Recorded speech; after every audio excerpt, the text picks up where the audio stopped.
Rusia continúa básicamente en silencio tras la supuesta muerte del fundador y el líder de la milicia Wagner, Yevgeny Prigozhin, y asegura que él viajaba en un avión privado que se estrelló en Rusia, donde también perdieron la vida por lo menos 7 pasajeros y 3 tripulantes, y aún se investiga las causas de esta tragedia. En tanto, aquí el presidente Joe Biden ya reaccionó y dijo que Rusia, en pocas cosas, suceden sin que su homólogo Vladimir Putin lo sepa y que este podría estar detrás de este accidente. Y nos conectamos en este momento con Eric de la Fuente, profesor de Relaciones Internacionales. Como siempre, Eric, bienvenido a La Voz de la Mañana. Primero, ¿cuál es su reacción ante la posible muerte de este fundador de esta peligrosa milicia? Buenos días, Carolina, y gracias por la invitación. Mira, esto realmente, obviamente todavía estamos confirmando una serie de detalles, pero es significativo porque lo ponemos en un contexto mayor. La semana pasada también se anunció la muerte de 2 generales rusos, uno que había sido el comandante de las tropas invadiendo el este de Ucrania, en Kharkiv, en esta guerra, y también ayer mismo se anunció la destitución a lo mejor el general principal que habían tenido Surovikin, que había sido el jefe de todas las tropas en Ucrania en su momento y era el jefe de las Fuerzas Armadas que está bajo arrestado. Estos generales estuvieron probablemente, supuestamente, especialmente 2 de ellos, uno estaba en la cárcel, pero 2 de ellos en contacto con Prigozhin, cuando supuestamente le estaba tratando de dar un golpe, que todavía eso está en duda, porque puede ser que Putin lo haya utilizado para ver qué generales realmente le estaban causando a lo mejor mucho más problemas, porque eran generales internamente. Y entonces ahora la muerte de Prigozhin y de Dmitry Utkin, que es el cofundador del grupo Wagner y realmente el que es un ex tropa élite, ¿no? De Spetsnaz, ¿no? De las tropas élites rusas, porque Prigozhin no es militar, sino era el que manejaba los negocios y era el hombre de confianza de Putin.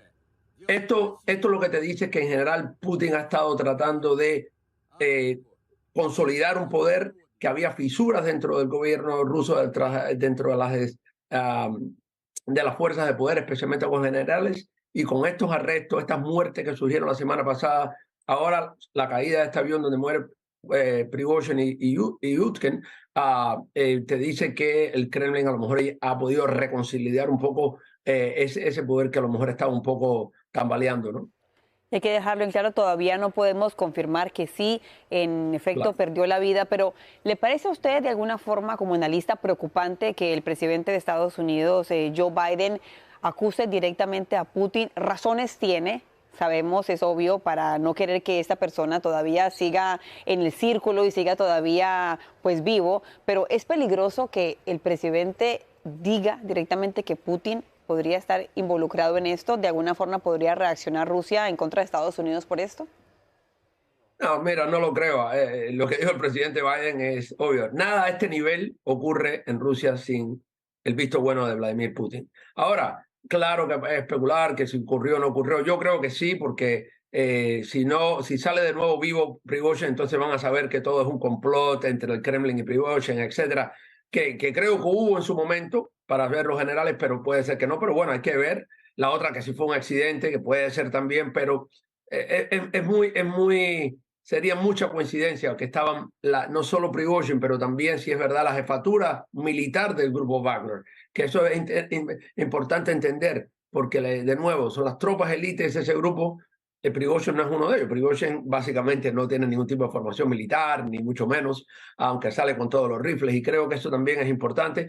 Y realmente hay que ver mira, una persona si dentro de los clanes de la estructura de poder del Kremlin, en este caso Prigozhin, pero los otros generales, son aliados un día, los usan otro día, se ven entre ellos y en algún momento pueden ser asesinados. Ha pasado mucho en la historia rusa, ha pasado mucho desde la guerra, desde que comenzó la invasión. No hay muchas personas que han desaparecido, que han muerto repentinamente, que han sido arrestados. El jefe de la inteligencia rusa para Ucrania está arrestado desde hace un tiempo también, que a lo mejor no llega tanto a la justicia, así que a las noticias, pero así que creo que no. Estas cosas, Putin es el que da el visto bueno de cualquier cosa que ocurra.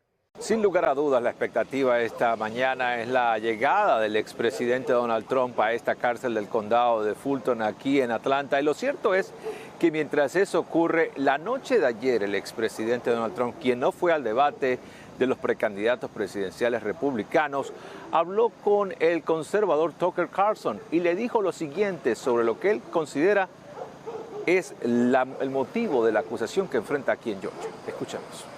The people see it's a fraud. The people see it. Like this horrible district attorney. She said basically I don't have any right to challenge an election.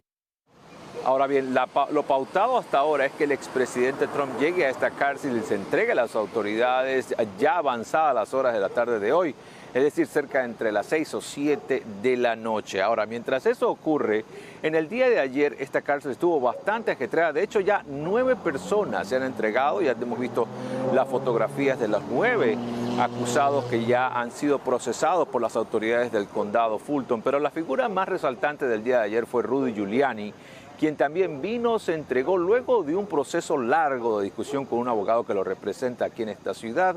Él vino y luego de que fue procesado, habló con nosotros a las salidas de la cárcel. I'm being prosecuted for defending an American citizen who I do as a lawyer, and 5 other lawyers are indicted. That should tell you right away that this is an assault on our Constitution. Y a quienes no le fue bien en el día de ayer fueron a Jeffrey Clark y también a Mark Meadows, quienes no lograron que una corte federal decidiera elevar sus casos a otro nivel, es decir, a una corte federal. Y por esa razón, ahora se verán obligados también a entregarse a las autoridades. Recordemos, Jeffrey Clark y Mark Meadows son parte de los 19 acusados en este caso. Jeffrey Clark era abogado del expresidente Trump y Mark Meadows era el jefe del gabinete de la Casa Blanca los últimos días del gobierno del expresidente Trump. Ellos también tendrán que venir aquí a esta cárcel a entregarse y tienen un plazo hasta mañana al mediodía literalmente para hacerlo. Y todo esto ocurre también en medio de más reacciones, en este caso del Congreso. El Congreso, por parte del liderazgo republicano, ha anunciado que el Comité Judicial, va a abrir una investigación a la fiscal de distrito Fannie Willis, quien es la que dirige este caso aquí en el estado de Georgia. Regreso con ustedes.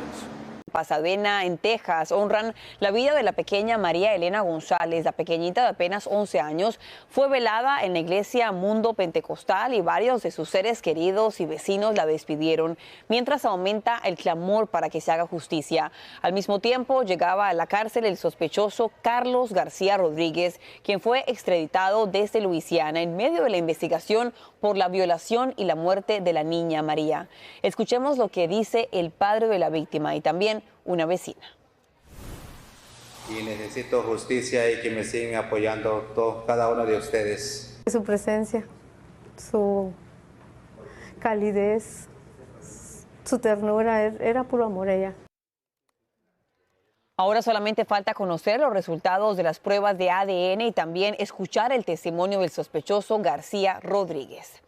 Ahora, cambiando de tema, escuchen esa historia que seguramente los va a dejar impresionados. Y es que la inteligencia artificial hizo posible que una mujer incapaz de emitir una palabra durante 18 años pudiera hablar con su esposo por primera vez. Veamos el momento. Ahí está ese momento tan increíble y es que un equipo de médicos e investigadores en San Francisco descubrió una forma de utilizar las señales cerebrales de ella colocándole un dispositivo en la superficie del cerebro y cuando intenta mover la boca decodifican esa actividad en sonidos y movimientos de un avatar. De esta manera, Anna Johnson, quien tuvo un derrame cerebral a los 30 años mientras jugaba voleibol, pudo comunicarse con su esposo nuevamente. Escuchemos parte de cómo fue posible. It was an emotional moment to hear her voice again. That we used a clip from her wedding video to kind of restore her voice the way it sounded. We decode Anne's brain signals using new AI algorithms, and they're essential to being able to do this work. Increíble, los investigadores intentan ahora crear una versión inalámbrica para que Anne y otros pacientes en el futuro no tengan que estar físicamente conectados al ordenador. Qué bonito.